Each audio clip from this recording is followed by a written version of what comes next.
শাওন, তোর পড়াশোনা তো শেষ হয়েছে আরও 1 বছর আগে। তুই এখনো লন্ডনে থেকে কি করছিস? দেশে কি কোনো কাজ নেই?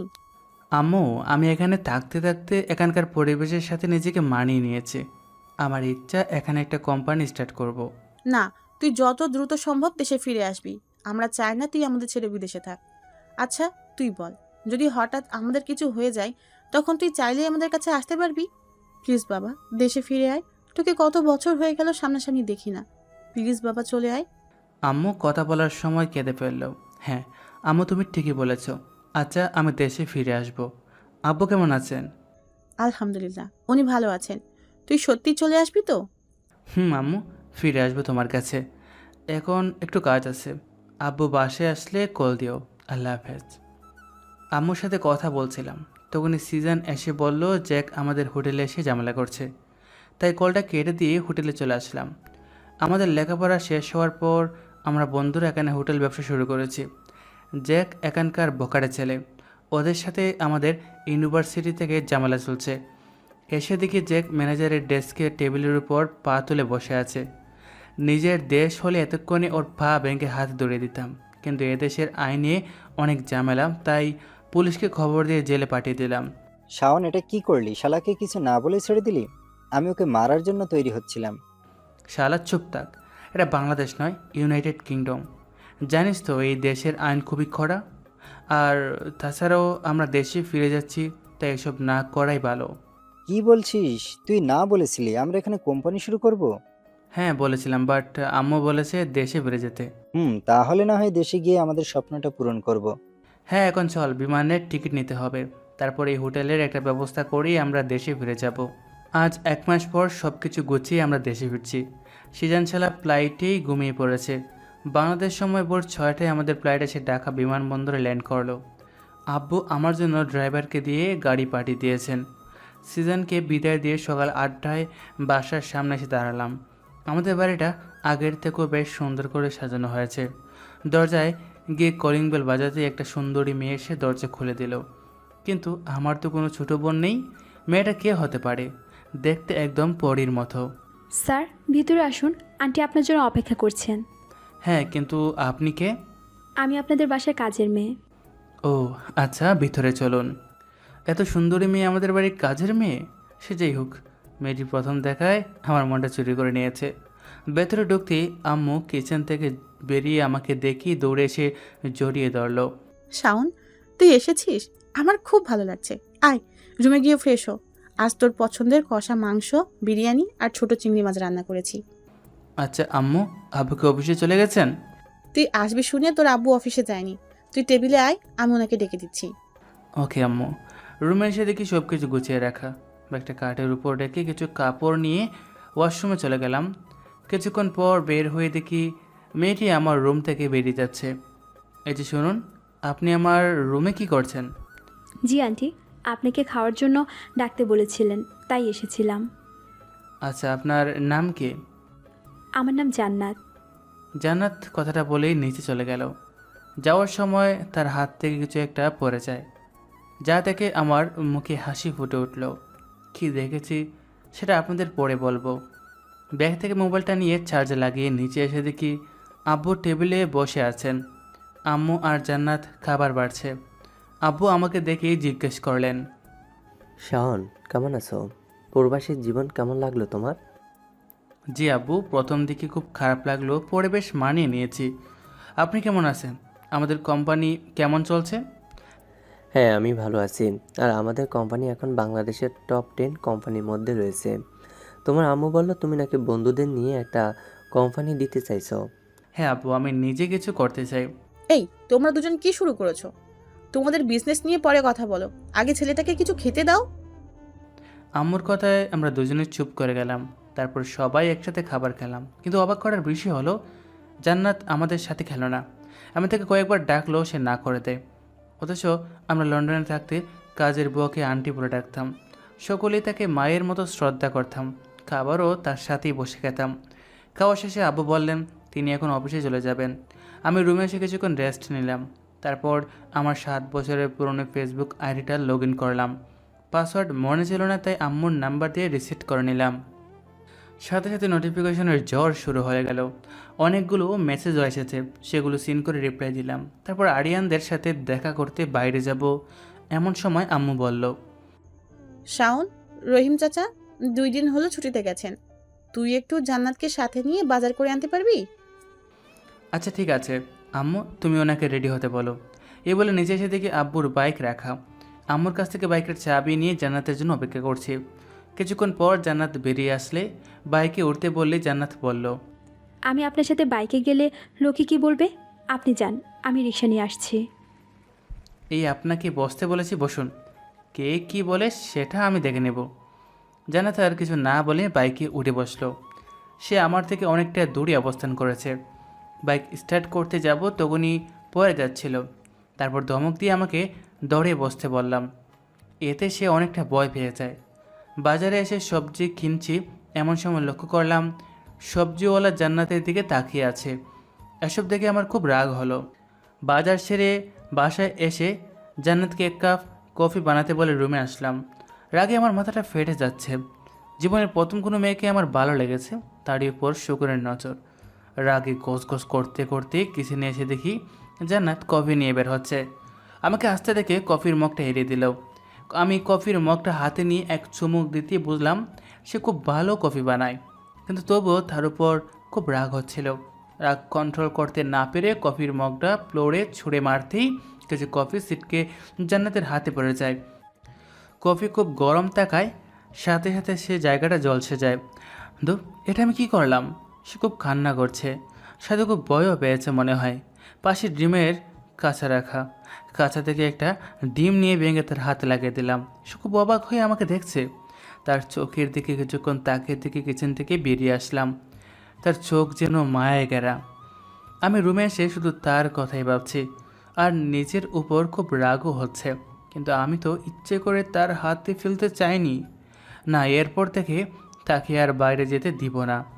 পরদিন সকালে আমি দেশে ফিরছি, শুনে আবির আর মুনাফ আমাদের বাসায় আসলো। আমাকে দেখে শুরু হয়ে গেল উত্তম মধ্যম কেলানি। এতদিন ওদের সাথে যোগাযোগ করে নিতে খুব রেগে আছে। আবির বলছে আজ আমাকে ওদের বাসায় নিয়ে যাবে। ওই ছাড় হারামিরা, এভাবে মারছিস কেন? চল মাঠে যাই, অনেক দিন হলো হাডুডে খেলি না। ওকে চল, সিজানকে কল দিয়ে আসতে বল। ওই শালার সাথে আমাদের কিছু পুরনো হিসেব বাকি আছে। তারপর আমি সিজানকে কল দিয়ে আসতে বললে সিজান বলল আজও আসতে পারবে না। সাইদান নাকি সিজানকে আজ সকাল থেকে দড়ি দিয়ে বেঁধে রেখেছে। আমি ওর কথা শুনে হেসে ফেললাম। সাদিয়া সিজানের 8 বছরের পুরনো গার্লফ্রেন্ড। সেটা সাদিয়ার সাথে 1 বছর রিলেশন করে লন্ডনে চলে যায়। তারপর আর মেয়েটির সাথে কোনো যোগাযোগ রাখিনি। তাই সাদিয়া সিজানের উপর প্রচণ্ড রেগে আছে। আমি সিজানকে বললাম, শালা তুই এর জন্য আল্লাহর কাছে শুকরিয়া আদায় কর। সাদিয়া শুধু তোকে ভালোবেসে 7 বছর অপেক্ষা করেছিল। হ্যাঁ, সেটা তো করেছি, কিন্তু এখন সে আমাকে ছাড়ছে না। এদিকে বাসা থেকে আম্মু কল দিচ্ছে। সাদিয়া ফোন নিয়ে টেবিলে রেখে দিছে। অনেক রিকোয়েস্টের পর ফোনটা পেলাম। তাহলে বসে বসে গার্লফ্রেন্ডের হাতে মার খা। আমরা আগে হাডুডু খেলে নেই, তারপর তোর আর সাদিয়ার বিয়ে দিয়ে দিব। বেস্ট অফ লাক বন্ধু, আল্লাহ হাফেজ। শালাই এবার বুঝবি মজা। সাদিয়াকে অনেক কষ্ট দিয়েছে। হ্যাঁ, এখন চল সিজানদের বাসায়। কিন্তু তুই না বললি হাডুডু খেলবি? খেলবো, তার আগে সিজানকে সাদিয়ার হাতে তুলে দিই, তারপর ওরা 2জন হাডুডু খেলবে। দোস্ত, কথাটা কিন্তু জোস। আবির আর মোনাফ একসাথে সিজানদের বাসায় আসলাম। এসে দিকে আন্টি সিজানের জন্য খুব চিন্তা করছেন। আমরা তাকে সিজান আর সাদিয়ার বিষয়ে সব কিছু খুলে বলি, তখন আন্টি খুব খুশি হন এজন্য যে তার ছেলেকে মেয়েটি কতটা ভালোবাসে। আন্টি আঙ্কেলকে কল দিয়ে বাসায় আসতে বলেন। আঙ্কেলকে আন্টি সব কিছু খুলে বললে আঙ্কেল বলেন সাদিয়া ওনার বন্ধুর মেয়ে। উনি কিছুদিন আগে সাদিয়ার আব্বুর সাথে কথা বলেছেন, সিজান দেশে ফিরলে সাদিয়াকে বউ করে গড়িয়ে আনবেন। আঙ্কেলের কথায় আমরা খুব অবাক হই। তারপর আঙ্কেল সাদিয়ার আব্বুকে কল দিয়ে বলেন আজই সিজান সাদিয়ার বিয়ে দিয়ে দেবেন। আমরা আঙ্কেল আন্টির সাথে কথা বলে সেখান থেকে বেরিয়ে নদীর পাড়ে আসলাম। এসে দেখি সিজান গাছের সাথে বাঁধা। সাদিয়া সিজানকে জড়িয়ে ধরে বসে আছে। বাহ সিজান, তোদের রোমান্স করার খাদাটা তো দারুণ। আমার কথা শুনে সাদিয়া সিজানকে ছেড়ে দিয়ে আমাদের দিকে তাকালো, তারপর লজ্জা পেয়ে মাথা নিচু করে নিল। তোরা এসে গেছিস দোস্ত, আগে বাঁধনটা খুলে দে, হাতে প্রচন্ড ব্যথা লাগছে। আমরা তোকে মুক্ত করতে আসিনি, বরং তোকে সারা জীবনের জন্য সাদিয়ার জেলে বন্দি করতে এসেছি। মামা মামা মানে? মনে হচ্ছে আজ তুই সাদিয়াকে বিয়ে করছিস। কি বলছিস? আব্বু কি মেনে নিবে? বাসায় গিয়ে দেখ, আঙ্কেল অলরেডি তোদের বিয়ের আয়োজন করছেন। সাদিয়াকে ওদের বাসায় পৌঁছে দিয়ে সিজানকে নিয়ে ওদের বাসায় আসলাম। বিয়ের সব কাজ শেষ করে বাসায় ফিরতে রাত 12টা বেজে গেল। বাসায় সবাই ঘুমিয়ে পড়েছে। কলিং বেলটা বাজাতেই জান্নাত আমাকে অবাক করে দিয়ে সাথে সাথে দরজাটা খুলে দিল। কী ব্যাপার, আপনি এখনও ঘুমাননি? না, আপনি বাইরে ছিলেন তাই জেগেছিলাম। আমি জান্নাতের খুব কাছে গিয়ে বসলাম। কেন জেগেছিলেন? জান্নাত ভয়ে ভয়ে বলল, আপনি বাইরে ছিলেন তাই। খাবার খেয়েছেন? না। আমি মুচকে এসে বললাম, ভয় পাচ্ছেন কেন? আমি বন্ধুর বিয়েতে গিয়েছিলাম, সেখানে খেয়ে এসেছি, যান গিয়ে খেয়ে নিন। আমি বলতেই সে দ্রুত সেখান থেকে চলে গেল। আমি মুচকে এসে রুমে গিয়ে ঘুমিয়ে পড়লাম। পরদিন সকালে জান্নাত কফি নিয়ে আমাকে ডাকলে ঘুম থেকে উঠে তার ওই মিষ্টি মুখটা দেখে এক ঘোরের মধ্যে হারিয়ে গেলাম। জান্নাত সেটা বুঝতে পেরে কফির মুখটা টেবিলে রেখে চলে যেতে চাইলে তার হাতটা ধরে ঠান দিলাম।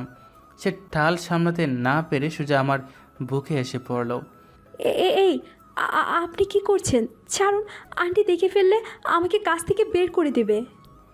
জান্নাত, তুমি বুঝো কি না জানি না, বাট সেদিন তুমি প্রথম দেখায় আমার অবুঝ মনটাকে চুরি করে নিয়েছো। আমি তোমাকে ভালোবেসে ফেলেছি। স্যার, এসব কি বলছেন? আমি একটা কাজের মেয়ে। তাতে কি, তুমি তো একটা মেয়ে। হ্যাঁ, কিন্তু শোনো, আমার জীবনের প্রথম ভালো লাগার মানুষটি হচ্ছে তুমি, আর আমি বিয়ে করলে শুধু তোমাকেই করব। এই বলে জান্নাতকে ছেড়ে দিলাম। জান্নাত দৌড়ে আমার রুম থেকে বেরিয়ে গেল।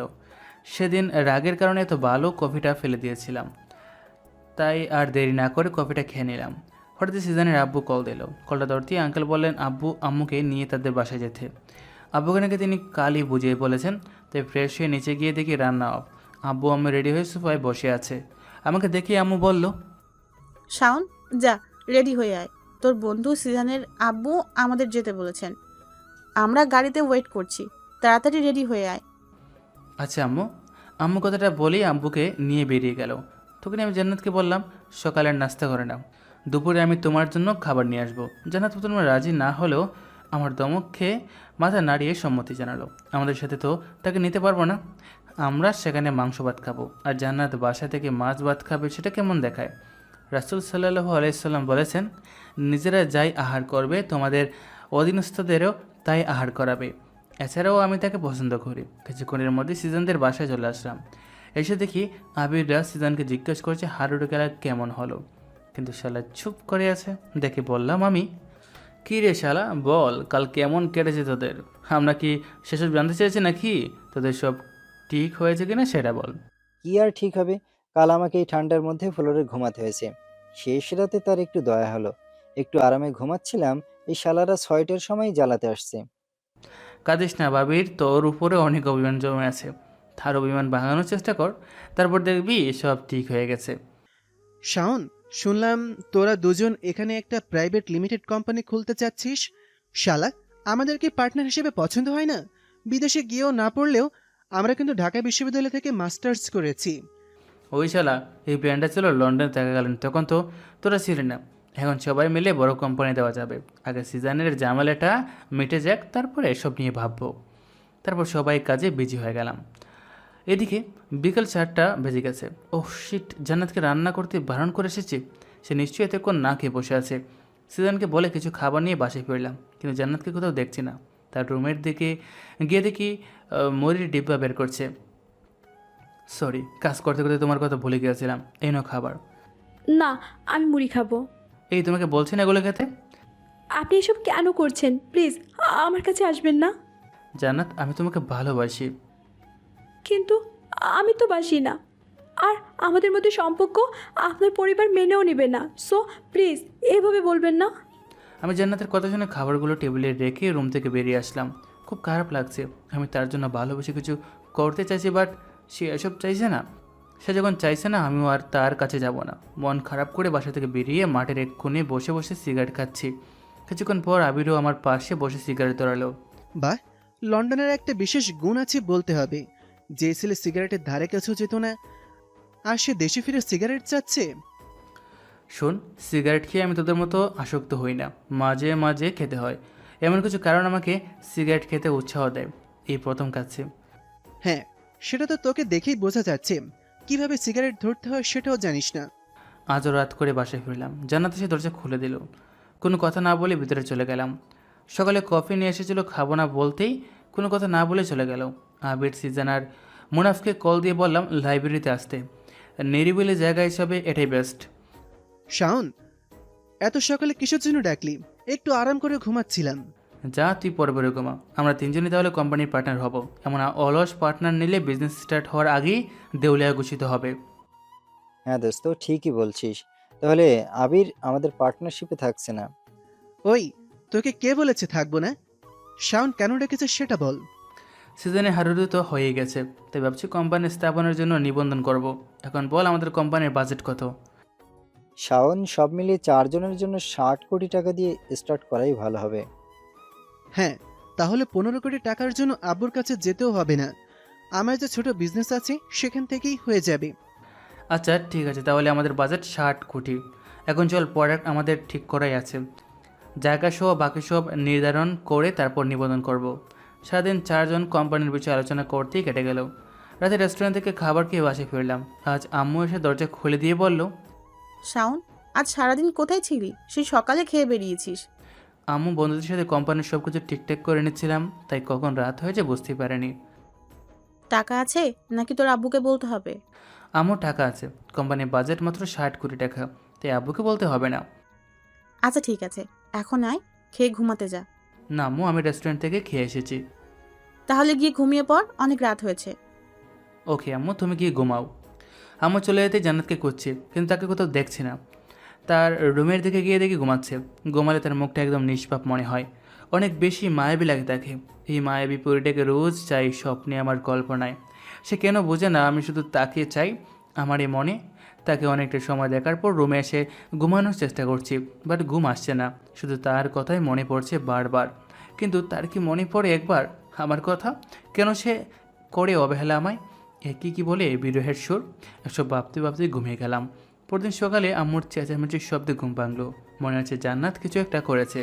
দ্রুত উঠে নিচে এসে দেখি জান্নাত গালে হাত দিয়ে দাঁড়িয়ে আছে। নিচে একটি গোলাপ ফুলের ঠপ ভেঙে পড়ে আছে। এই গোলাপ আম্মুর ফেভারিট। আব্বু এটা লন্ডন থেকে এনেছিল। আমি আম্মুর কাছে গিয়ে বললাম, কী হয়েছে আম্মু, এটা ভাঙলো কীভাবে? দেখ না, এই মেয়েটা আমার ফেভারিট ফুলের টবটা ভেঙে ফেলেছে। আমি কিছুদিন হলো লক্ষ্য করছি মেয়েটা মন দিয়ে কোনো কাজই করছে না। আচ্ছা আম্মু, আমি এটা বাগানে নিয়ে গেড়ে দিচ্ছি। এই বলে জান্নাতকে বললাম গাছটি তুলে নিয়ে আসতে। সে গোলাপ গাছটি তুলে নিয়ে আমার সাথে বাগানে আসলো। আমি তার হাত থেকে গাছটা নিচে রেখে দিয়ে তার গালে হাত রাখলাম। আম্মু থাপ্পড়টা খুব জড়িয়ে মেরেছে। তার গালে 4 আঙ্গুলের দাগ পড়ে গেছে। সে কিছুক্ষণ নীরব থেকে বলল, প্লিজ হাতটা সরান, এসব আমার একদম ভালো লাগে না। দাঁড়াও না চুপ করে, তোমার এই সুন্দর গালে দাগ পড়ে গেছে। প্লিজ হাত সরান। আমি জান্নাতের কথায় কান্না দিয়ে তার গালে হাত বুলিয়ে দিচ্ছিলাম। ফলে জান্নাত খুব রেগে ঠাস করে আমার গালে 2টা চড় বসিয়ে দিল। আমি গালে হাত দিয়ে গোলাপের গাছটা পুঁতে দিয়ে আর এক মুহূর্ত দেরি না করে চলে আসলাম। আমি তার কাছে যাই, এটা সে পছন্দ করে না। আর যাব না, আমি থাকবো না এই বাড়িতে। কিছুদিনের মধ্যেই কোম্পানির কাজ শেষ হয়ে গেলে এই বাড়ি থেকে চলে যাব। তার আশেপাশে থাকলে তাকে না দেখে থাকা সম্ভব না। ফ্রেশ হয়ে বসতে সিজন কল দিয়ে বলল আমাদের কোম্পানির সরকারি অনুমোদন পেয়ে গেছে, কাল থেকেই কাজ শুরু করা যাবে। ওরা সবাই এখন আমাদের এখানে আসছে। আম্মুকে সে কথা জানাতেই খুব খুশি হয়েছে। শাওন, আমাদের কোম্পানির পাশে যে বিল্ডিংটা আছে সেটা ভাড়ায় পেয়েছি। সেখানে বিজনেস স্টার্ট করব। তারপর একটা ভালো জায়গা কিনে নিজেদের বিল্ডিংয়ে স্থানান্তর করব। তোর প্ল্যানটা খুবই ভালো। তোরা একটু ওয়েট কর, আমি সেই মূলধন বাজেটিংয়ের খাতাটা নিয়ে আসছি। দোস্ত, সেই সাথে 1 কাপ করে কফি আর বিস্কুট হলে জমে যাবে। আচ্ছা ঠিক আছে, আমি সব ব্যবস্থা করছি। কিচেনে এসে জান্নাতকে 4 কাপ কফি বানাতে বলে চলে আসলাম। আসার সময় লক্ষ্য করলাম তার চোখের কোণে পানি জমে আছে। কিছুক্ষণ পর কফি নিয়ে উপরে যেতে চাইলে আমি তার পথ আটকে সে নিজের হাতে নিলাম। এ কি, আপনি কেন নিচ্ছেন? যান, আমি দিয়ে আসছি। কোনো প্রয়োজন নেই, আমি নিয়ে যেতে পারবো। আপনি আপনার কাজ করুন। আমার মুখে আপনি শুনে সে যেন আকাশ থেকে পড়লো। আমি সেটা বোঝাও না বোঝার মতো করে রুমে এসে সবাইকে কফি আর বিস্কুট দিলাম। বিকেলে মাঠে যাওয়ার সময় জান্নাত আমার সামনে এসে দাঁড়ালো। আমি কিছু না বলি পাশ কাটিয়ে চলে আসলাম। আজ জিসানদের সাথে হারুডু ম্যাচ। যেভাবেই হোক আমাদের জিততেই হবে। এভাবেই চলে যাচ্ছে দিনগুলো। আমাদের কোম্পানিটাও অনেকটা দাঁড়িয়ে গেছে। অন্যদিকে আমি প্রতিদিনই জান্নাতকে এড়িয়ে চলেছি। আমার এমন ব্যবহারে জান্নাত লুকিয়ে লুকিয়ে কান্না করে, কিন্তু কাউকে সেটা বুঝতে দেয় না। এদিকে আমি আর পারছি না তাকে এভাবে কষ্টের মধ্যে রাখতে। শাওন, আজকের কাজ তো শেষ। তুই এখনো ডেস্কে বসে কি করছিস? চল বাসায় চলে যাই। হ্যাঁ, আবিররা কি চলে গেছে? হ্যাঁ, ওরা এইমাত্র বেরিয়ে গেল। তাহলে আয় আমরাও চলে যাই। আবির আর মুনাফের বাসা একদিকে, আমার আর সিজনের বাসা কাছাকাছি, তাই আমরা দুজন একসাথে চলাচল করি। বাসায় ফিরে কলিং বেল বাজাতে জান্নাত সে দরজা খুলে দিয়ে চলে গেল, কারণ সে জানে আমি আর তার সাথে কথা বলবো না। জান্নাত তার রুমে গিয়ে একা একা কাঁদছে। এদিকে আমি আজ রুমে না গিয়ে জান্নাতের রুমের দিকে যাচ্ছি, আর তাকে কষ্ট দিতে চাই না। এসে দেখি জান্নাত হাত দিয়ে চোখের পানি মুছছে। আমি ধীরে ধীরে তার কাছে গিয়ে শক্ত করে জড়িয়ে ধরলাম। আমি যে রুমে ঢুকেছি তা সে খেয়াল করেনি, তাই জড়িয়ে ধরতে পিছনে ফিরে তাকিয়ে আবারও মুখ ঘুরিয়ে নিল। অবাক করার বিষয় হলো সে আমাকে সরে যেতে বলল না। তাহলে কি জান্নাত সত্যি চায় আমি তাকে সারা জীবন এভাবে জড়িয়ে রাখি? আমি জান্নাতকে সামনে দাঁড় করে চোখের পানিটুকু মুছে দিতেই সাথে সাথে আমাকে শক্ত করে জড়িয়ে ধরলো। জান্নাতের শরীর শীতে কাঁপছে, গায়ে শুধু সোলোয়ার কামিজ। কিছুদিন আগেই ওর জন্য একটা সোয়েটার কিনে রেখেছিলাম, কিন্তু সেটা আর দেওয়া হয়নি। আমি জান্নাতকে ছাড়িয়ে সেখানে দাঁড়িয়ে থাকতে বলে দ্রুত রুমে এসে ওয়ার্ডরোব থেকে সোয়েটার বের করে এনে জান্নাতকে দিলাম। জান্নাত প্রথমে নিতে না চাইলেও জোর করে পরিয়ে দিলাম। তুমি নিশ্চয়ই খাবার খাওনি, আমি জানি। বিছানায় বসো, আমি এক্ষুনি আসছি। জান্নাতকে বসিয়ে রেখে কিচেন থেকে আমাদের দুজনের জন্য খাবার নিয়ে এসে জান্নাতকে তুলে খাইয়ে দিলাম। জান্নাত এতে কোনো বাধা দিল না। আজ থেকে যেন একটা ছোটো বাচ্চাদের মতো লাগছে। আমি কত কিছু করছি সে শুধু নিশ্চুপ হয়ে দেখছে। জান্নাতকে খাইয়ে দিয়ে ঘুমাতে বলে রুমে চলে আসলাম। আজ খুব খুশি মনে তাকে নিয়ে ভাবতে ভাবতে ঘুমিয়ে গেলাম। পরদিন সকালে জান্নাত আমার জন্য কফি নিয়ে আসলে অর্ধেকটা খেয়ে তার দিকে বাড়িয়ে দিলাম, কিন্তু সে নিচ্ছে না। কি হলো নাও? ও বুঝেছি, আমার এটা তুমি কেন খাবে? জান্নাত আমার কথা শুনে মন খারাপ করে কফির মগটা হাতে নিল। আমি গিয়ে তাকে পিছন থেকে জড়িয়ে ধরলাম। সে কফি খাচ্ছে আর আমি দেখছি। উফ, তার ঠোঁটে যখন কফির মগ স্পর্শ করে তখন আমার মনে সুনামি এসে সব কিছু এলোমেলো করে দেয়। জান্নাত কফি খাওয়া শেষ করতেই আমি তাকে ছেড়ে দিয়ে ওয়াশরুমে চলে গেলাম। তারপর ফ্রেশ হয়ে নাস্তা করে অফিসে আসতে আবির বলল, শাওন, এই ফাইলটা একটু দেখ তো। এটা কিসের ফাইল? কাল যে কন্ট্যাক্টটা পাওয়ার কথা ছিল, এটা তারই ফাইল। আমি দেখে নিয়েছি, তুই আরেকবার একটু দেখে নে, তাহলেই হবে। আচ্ছা দে। সারাদিন অফিসের কাজ করে খুব ক্লান্ত হয়ে বাসায় ফিরলাম। আজ কলিং বেল দিতেই আম্মু সে দরজা খুলে দিল, কিন্তু এত রাতে তো আম্মু ঘুমিয়ে পড়ে প্রতিদিন জান্নাত দরজা খুলে দেয়। আম্মু তুমি এত রাতে? জান্নাত কোথায়? ওকে আমি বাসা থেকে বের করে দিয়েছি। আম্মুর কথা শুনে আমার মাথা যেন আকাশ ভেঙে পড়ল। আম্মু কি বলছো? তুমি জান্নাতকে কেন বের করে দিয়েছো? তুই ওই কাজের মেয়েটার সাথে প্রেম করবি আর আমি সেগুলো বসে বসে দেখব? আমি তোদের মধ্যে যা যা হয়েছে সব কিছুই দেখেছি। শেষ পর্যন্ত তুই একটা কাজের মেয়ের সাথে। আম্মু কাজের মেয়েটাতে কি হয়েছে? মেয়েটা তো খুব ভালো আর দেখতেও খুব সুন্দর, তাহলে প্রবলেম কোথায়? ওর সৌন্দর্যের মায়ায় পড়েই তুই এসব করছিস। ওই মেয়েকে পুত্রবধূ হিসেবে আমি কোনো দিনও মেনে নিব না। তুই ওকে ভুলে যা। আমি তোর আব্বুর সাথে কথা বলে সুন্দরী আর বড় ঘরের মেয়ে দেখে তোকে বিয়ে করাবো। আম্মু তুমি জান্নাতকে তাড়িয়ে দিয়ে ঠিক করনি। তুমি ভাবছো জান্নাতকে তাড়ালে আমি অন্য কাউকে বিয়ে করবো? হ্যাঁ, কোনোদিনও না। আমি শুধু জান্নাতকেই ভালোবাসি। শাওন, তুই কি মায়ের কথার অবাধ্য হবি? না, আমি এই জন্য জান্নাতকে বিয়ে করব। তুমি একদিন নিজের ভুল ঠিকই বুঝতে পারবে, কিন্তু সেদিন আর আমাকে তুমি ফিরে পাবে না। ভালো থেকো, আল্লাহ হাফেজ। তুই এত রাতে কোথায় যাচ্ছিস? তোমার পুত্র বধূকে খুঁজতে। আম্মু অনেকবার ডাকলো, আমি শুনিনি। বাইরে এসে ভাবছি আমি আমার জান্নাতকে কোথাও খুঁজে পাবো। কোনো উপায় না পেয়ে গাড়ি নিয়ে সিজানের বাসার সামনে এসে কলিং বেল দিলাম। সিজান বেরিয়ে এসে অনেকটা রাগ মিশ্রিত কণ্ঠে বলল, শালা আসার আর সময় পেলি না? তোর জন্য কি শান্তিতে হাডুডুও খেলতে পারবে না? এ কি, তুই কাঁদছিস কেন? কি হয়েছে বলতো? তারপর সিজানকে সব কিছু খুলে বললাম। সিজান বলল কাল সকালে সবাই মিলে জান্নাতকে খুঁজে বের করবে, এখন ওদের বাসা থেকে যেতে। আমি কিছুক্ষণ ভেবে সিজানদের বাসায় থেকে গেলাম। আজ প্রায় 7 দিন হয়ে গেল জান্নাতকে খুঁজছি, কিন্তু তার কোনো খোঁজ পাচ্ছি না। জান্নাত, তুমি তো জানতে আমি তোমাকে কতটা ভালোবাসি। আমার জন্য একটা ছোটো ক্লু তো রেখে যেতে পারতে তোমাকে খুঁজে পাওয়ার জন্য। আবির আমাকে সান্ত্বনা দিচ্ছে জান্নাতকে ওরা টিকে খুঁজে বের করবে। হঠাৎ আমার মনে হলো জান্নাতের ফেলে যাওয়া খামটির কথা। সেই খামটি আমার ড্রয়ারে রাখা আছে, তাই আর দেরি না করে দ্রুত বাসায় ফিরে সে খামটি খুলে দেখি সেখানে লেখা, প্রিয় শাওন, প্রিয়, তুমি আমার ভালোবাসা। আমার স্বপ্নের রাজকুমার শুধু তুমি। তোমাকে ইন্টার ফার্স্ট ইয়ারে প্রথম দেখায় ভালো লেগে যায়। তারপর তোমাকে অনেকবার বলতে চেয়েছিলাম, কিন্তু পারিনি। হঠাৎ তুমি লন্ডনে চলে গেলে। তার প্রায় 6 বছর পর এই বাড়িতে কাজের মেয়ে হয়ে আসি। একদিন তোমার রুম পরিষ্কার করতে গিয়ে দেয়ালে তোমার ছবি দেখে খুব কেঁদেছিলাম, কারণ আমি জানতাম তোমাকে কোনো দিন পাবো না। পরিস্থিতি আজ আমাকে তোমাদের বাসায় কাজের মেয়ে বানিয়ে দিয়েছে। প্রিয়, তুমি হয়তো জানতেই পারবে না, কেউ তোমাকে খুব বেশি ভালোবাসতো, তোমাকে খুব করে কাছে পেতে চাইতো। হয়তো তোমার ভালোবাসার ভিনদেশী কোনো মেয়ে হবে। কিন্তু যদি কখনো জানতে পারো, তাহলে প্লিজ একবার আমার সাথে দেখা করতে এসো। আরও অনেক কথা ছিল তোমাকে বলার, কিন্তু এত কথা তো আর কথা লিখে প্রকাশ করা যায় না। ভালো থেকো প্রিয়। চিঠিতে এতটুকুই লেখা ছিল, হয়তো লিখতে গিয়ে গুছিয়ে উঠতে পারেনি। সে ভেবেছে ছেলেটা কোনোদিন আমার কাছে পৌঁছাবে না, তাই লেখাটা সমাপ্ত না করেই রেখে দিয়েছিল। খামের ভেতর ছোট্ট একটি চিরকুট রাখা, সেখানে একটি ঠিকানা দেওয়া আছে। হয়তো সেখানে গেলে আমার জানটাকে ফিরে পাবো। খামটা পকেটে ঢুকিয়ে রুম থেকে বেরিয়ে নিচে আসতে আম্মুর সামনে এসে দাঁড়ালো। শাওন, তুই এতদিন কোথায় ছিলি? চোখ মুখ দেখে মনে হচ্ছে ঠিকমতো খাবার খাস না। বস, আমি খাবার খাইয়ে দিচ্ছি। লাগবে না তোমাদের খাবার। সত্যি যদি আমার কথা ভাবতে তাহলে আমার জান্নাতকে তাড়িয়ে দিতে না। আর কিছু না বলে দ্রুত বাসা থেকে বেরিয়ে আসলাম। গাড়ি নিয়ে চলছে উত্তরার উদ্দেশ্যে। চিরকুটের ঠিকানা গেলেই আমি তাকে খুঁজে পেতে পারি। ঢাকা শহরের যানজট সমস্যার কারণে জান্নাতের দেওয়া ঠিকানায় পৌঁছতে প্রায় 3 ঘন্টা লেগে গেল। আশেপাশের লোকজনের কাছে জিজ্ঞাসা করে জান্নাতের বাসার দিকে যাচ্ছিলাম। হঠাৎ দেখে একটা মেয়ে আনমন হয়ে রাস্তা দিয়ে হাঁটছে। সামনে একটা ম্যানহোলের ডাকনা ওঠানো। মেয়েটি ম্যানহোলে পড়ে যাওয়া ঠিক আগ মুহূর্তে তার হাতটা টেনে ধরলাম। মেয়েটি গাবড়ে গিয়ে আমার দিকে তাকালো। সাথে সাথে তার 2 চোখ বেয়ে বৃষ্টি নামলো। কারণ মেয়েটি আর কেউ নয়, সে জান্নাত। আশেপাশে তেমন লোকজন ছিল না, জায়গাটা খুবই নির্জন বলা চলে। আমি জান্নাতকে সামনে পেয়ে শক্ত করে জড়িয়ে ধরলাম। জান্নাত আমার বুকে মুখ লুকিয়ে কাঁদছে। কিছুক্ষণ এভাবে থাকার পর জান্নাত আমাকে ছেড়ে দিয়ে চলে যেতে লাগলো। আমি গিয়ে জান্নাতের হাত টেনে ধরে বললাম, জান্নাত যেও না প্লিজ।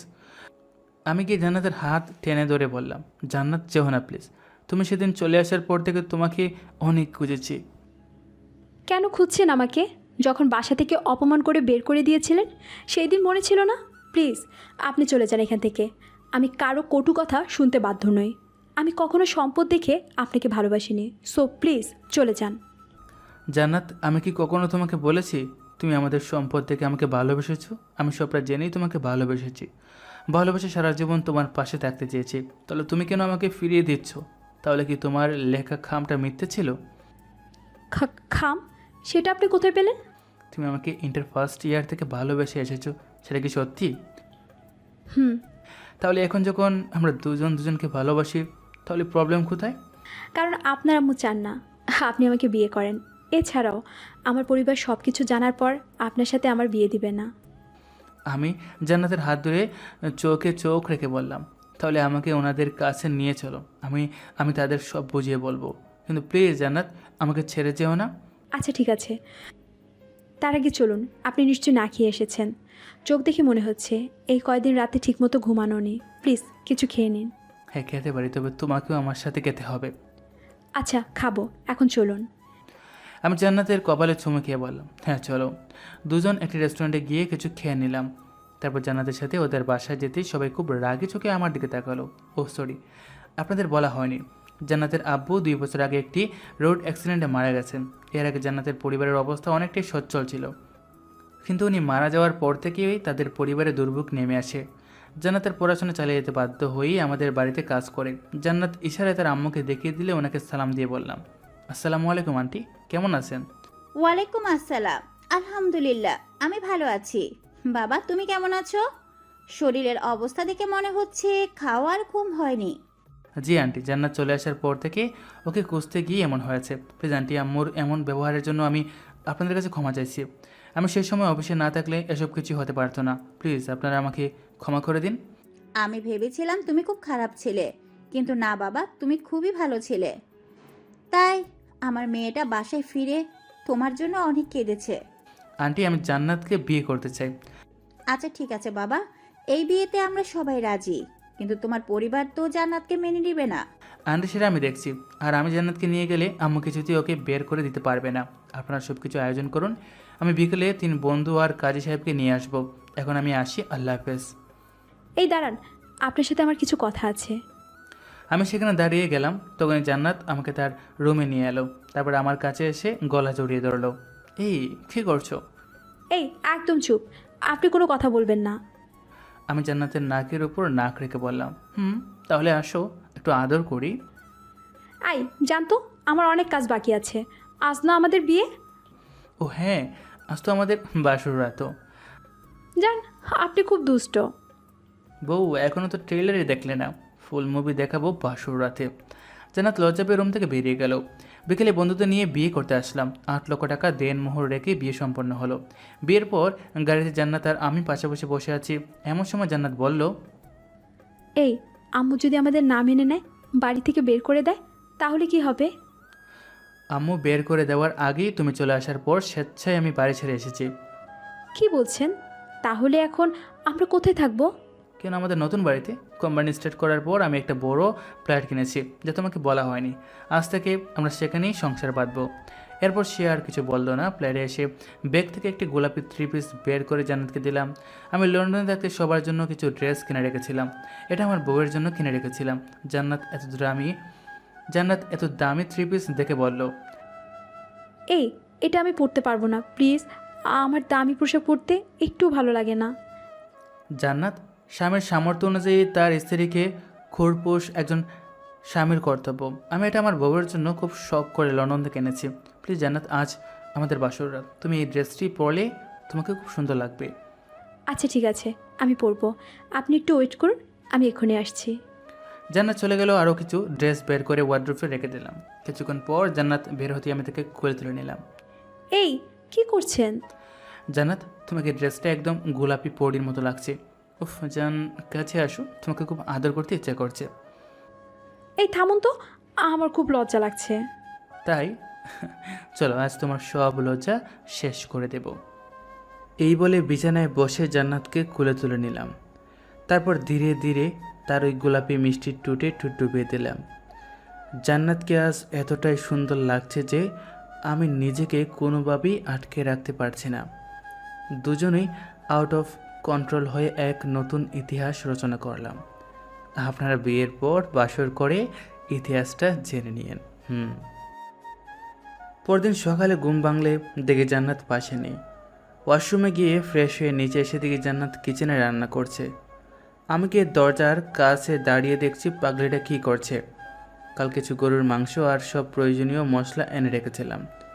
জান্নাত সেগুলো রান্না করতে চাইছে, কিন্তু প্রেসার কুকারে কতটুকু পানি দেবে কিছুই বুঝতে পারছে না। আমি গিয়ে তাকে পেছন থেকে জড়িয়ে ধরলাম। জান্নাত চমকে গিয়ে আমার দিকে তাকালো, তারপর পারছে না বলে লজ্জায় মাথা নিচু করে নিল। আমি তাকে জড়িয়ে থাকা অবস্থাতেই পাশে থাকা জগ হাতে নিয়ে পরিমাণ মতো সব কিছু দিয়ে গ্যাসের চুলা অন করে দিলাম। জান্নাত সবটা চুপচাপ দেখছে। সব শেষে জান্নাতকে আমার দিকে ফিরিয়ে তার গালে হাত রেখে বললাম, এই, এত লজ্জা পাওয়ার কি আছে? তুমি যেটা পারবে না আমাকে বলবে। শোনো, আমি তোমার স্বামী, তাই যে কোনো প্রবলেমে আমাকে জানাবে। আমি যতটুকু পারবো তোমার কাজে সাহায্য করব। লজ্জা পাওয়ার কিছু নেই, ঠিক আছে? আসলে আমি কোনোদিন প্রেসার কুকার ব্যবহার করিনি তো, তাই বুঝতে পারিনি। আমি তো আগে রান্নাও করতে পারতাম না। আব্বু মারা যাওয়ার পর আম্মুর কাছে শিখেছিলাম। জান্নাত কথাগুলো বলার সময় তার চোখে পানির কণা এসে জমা হলো। আমি আলতো করে সেগুলো মুছে দিয়ে জান্নাতকে বুকে জড়িয়ে ধরে বললাম, এই, তুমি আবারও খাচ্ছ? আমি কি তোমাকে বকেছি নাকি? না, আসলে আব্বুর কথা মনে পড়ছিল তো, তাই। বুঝেছি। তুমি এখন রান্নায় মন দাও, আমি এখানেই আছি। যেটা পারবে না আমি শিখিয়ে দেব, কেমন? আমি কি সেখানে রাখা একটা ঠুলের উপর বসলাম। কিছুক্ষণ পর জান্নাত বলল, রান্না শেষ। আমি জান্নাতকে বললাম এখানেই খাবার দিতে। জান্নাত খাবার বাড়তে গিয়ে দেখলো খাওয়ার জন্য প্লেট একটাই। সে আমার সাথে একসাথে খেতে চেয়েছিল। জান্নাত মুড অফ করে প্লেটের খাবার বেড়ে আমার সামনে রাখলো। আমি জান্নাতের এমন আচরণে মুচকে এসে জান্নাতকে বললাম, কী ভাবছো, প্লেট একটা? আমি জেনে শুনে একটা প্লেট এনেছি, আমরা দুজন একসাথে খাবো, তাই মন খারাপ না করে দেখে এদিকে আসো। আজ তোমাকে আমার এটু ভাত খাওয়াবো। জান্নাত মুচকি এসে আমার পাশে এসে বসলো। আমি গোস্তের ঝোল দিয়ে ভাত মেখে জান্নাতের মুখের সামনে দৌড়তেই সে লজ্জায় চোখ বন্ধ করে খেয়ে নিল। ও জান্নাত, আমাকে খাইয়ে দেবে? আমার খুব ইচ্ছে আমি বউকে আদর করে খাইয়ে দেব, সেও আমাকে খাইয়ে দেবে। আচ্ছা ঠিক আছে, দিব। এই বলে জান্নাত হাত ধুয়ে এসে আমাকে খাইয়ে দিল। বিয়ের পর 2 দিন অফিসে যাইনি, তাই আজ ভাবছি অফিস থেকে ঘুরে আসব। জান্নাতকে বললাম সেজন্য একা বাসার বাইরে না বের হয়। তারপর অফিসে এসে কাজ করছি। সিজন এখনও আসেনি। আমি যাওয়ার আধা ঘন্টা পর সিজন অফিসে আসলো। কী রে শালা, আজ এত লেট? বউ কি খাটের সাথে বেঁধে রেখেছিল নাকি? শালা বিয়ে করেছিস 2 দিন হলো, ভাবিকে কিছুদিন সময় দিবি, সেটা না করে অফিসে কি করছিস? বাসায় থাকতে ভালো লাগছিল না, তাই চলে আসলাম। কেন, ভাবি কি খুব বেশি প্যারা দেয়? আর আমি কি তোর মতো নাকি 7 বছরের গার্লফ্রেন্ডকে কষ্ট দিয়ে বিয়ের রাতে কেলানি খাবো? কিরে, তোরা দুজন কি নিয়ে ঝগড়া করছিস? কাল রাতে সাদিয়া ওকে খাটের সাথে বেঁধে রেখেছিল, তাই নিয়ে মজা নিচ্ছি। ওর কপালে বইয়ের মার খাওয়াই লেখা আছে।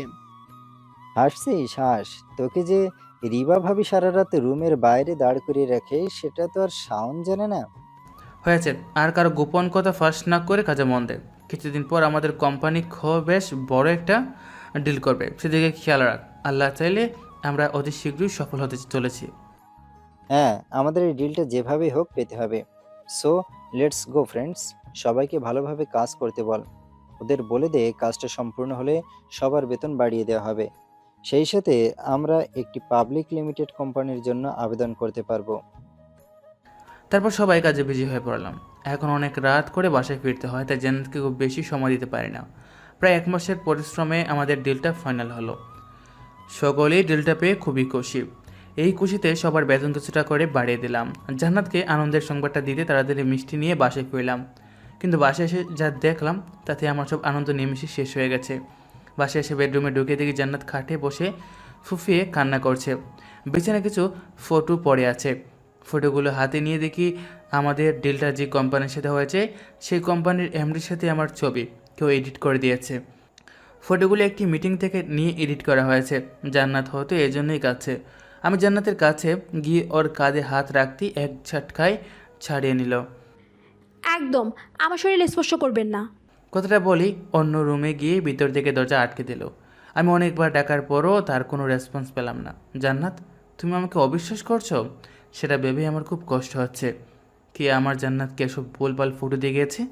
যেভাবেই হোক জান্নাতকে বোঝাতে হবে এই ছবিগুলো এডিট করা, কিন্তু কিভাবে করব বুঝতেই পারছি না। রাতে জান্নাতকে অনেকবার ডাকার পরও শুনলো না। তারপর খুব মাথা ব্যথা করছিল, তাই রুমে এসে ঘুমিয়ে গেলাম। এভাবে কিছুদিন কেটে গেল। জান্নাত আর আমার সাথে কথা বলে না, খাবার টেবিলে বেড়ে রেখেই চলে যায়। আমার তাকে ছাড়া একটু ভালো লাগে না। একদিন সকালে ঘুম ভাঙতে দেখে জান্নাত আমার মাথায় জলপট্টি দিয়ে দিচ্ছে। আমাকে উঠতে দেখে অন্যদিকে তাকালো। আমি ডান হাত দিয়ে জান্নাতের হাত টেনে ধরতেই ছাড়িয়ে নিল। তারপর যেই রুম থেকে বেরিয়ে যাবে অমন সময় আমি জান্নাতকে বললাম, আল্লাহর কসম লাগে জান্নাত, আমার কথাটা প্লিজ শুনে যাও। আপনার কোনো কথা শোনার ইচ্ছে নেই আমার। আল্লাহর কসম দিয়েছেন, তাই যা বলার তাড়াতাড়ি বলুন। জান্নাত প্লিজ বিশ্বাস করে, এটা এডিট করা ছবি। উনি আমাদের যিনি কাজ দিয়েছেন তার মেয়ে। কোম্পানির এমডি দেশে ছিল না, তাই ওনার সাথে আমার একটা মিটিং হয়েছিল। সেখান থেকে কেউ ছবিটা এডিট করে তোমাকে দেখেছে। প্লিজ জান্নাত, আমি শুধু তোমাকে ছাড়া অন্য কোনো মেয়ের সাথে কোনো রকম সম্পর্ক করিনি। কি বলছেন এটা? আপনাদের মিটিংয়ের ফটো? তাহলে এগুলো লন্ডন থেকে কিভাবে আসলো? আমি জান্নাতের কথা শুনে খুব অবাক হয়ে বললাম, কি বলছো? এগুলো লন্ডন থেকে এসেছে? নিশ্চয়ই কেউ তোমাকে বোকা বানাচ্ছে। আজ এই ফটোগুলো তোমার কাছে কীভাবে এসেছে? জ্যাক নামের কেউ কুরিয়ার করে পাঠিয়েছে। সরি, না বুঝে আমি আপনাকে কষ্ট দিয়ে ফেলেছি। জ্যাক? ওকে আমি দেখে নেব। এই জান্নাত, অনেক শীত লাগছে, একটু এসে জড়িয়ে ধরো না। জান, আপনি সবসময় এমন করেন। কি করবো বলো? কতদিন হয়ে গেল আমার জানটাকে জড়িয়ে ধরে ঘুমাই না। এসব পরে হবে, তার আগে আপনি কিছু খেয়ে নিন। ঘরে কিছু ওষুধ রাখা আছে, সেগুলো খেয়ে তারপর জান্নাত আমাকে খাবার তুলে খাইয়ে দিল, সাথে নিজেও খেলো। সেও নিশ্চয়ই সকাল থেকে কিছু খায়নি। খাওয়া শেষ হতে চলে যেতে চাইলে তার হাত ধরে টেনে আমার কাছে নিয়ে এসে শক্ত করে জড়িয়ে ধরলাম। এই কি করছেন? ছাড়ুন, প্লেটগুলো রেখে আসতে হবে। ওষুধও তো খাননি এখনো। এই, তোমার স্বামী অতটুকু বোকা নয় বুঝলে। এখানে চুপ করে শুয়ে থাকো। তুমি বাসে থাকলে আমি এমনিতেই ভালো হয়ে যাব। আমার জ্বরের ওষুধ তো তুমি। আচ্ছা জান্নাত, তুমি কি আমাকে তুমি করে বলতে পারো না? আমার আপনাকে আপনি করে বলতেই ভালো লাগে। কিন্তু আমার একদম ভালো লাগে না, এরপর থেকে আমাকে তুমি করে বলবে। আচ্ছা ঠিক আছে, বলবো। এখন ঘুমান তো। অসুস্থ হলে কেউ এত কথা বলে?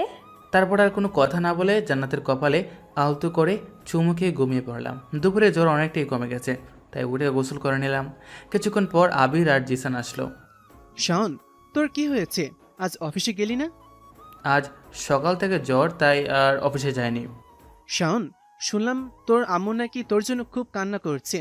আঙ্কেল তোকে বাসায় ফিরে যেতে বলেছেন। তোরা তো জানিস সোনার জান্নাতকে মেনে নেবে না, তাই আমি আর সেখানে ফিরে যাব না। রাতে বাসায় গিয়ে লুকিয়ে আম্মুকে দেখে আসলাম। আব্বু আম্মুকে বলেছিল জান্নাতকে মেনে নিতে, কিন্তু আম্মু শুধু আমাকে ফিরিয়ে আসতে বলছে, তাই মন খারাপ করে বাসায় চলে আসলাম। আম্মু এটা কীভাবে বলতে পারে আমি জান্নাতকে ফেলেই ওনাদের কাছে ফিরে যাব? আম্মুকে জানে না জান্নাত এখন আমার স্ত্রী?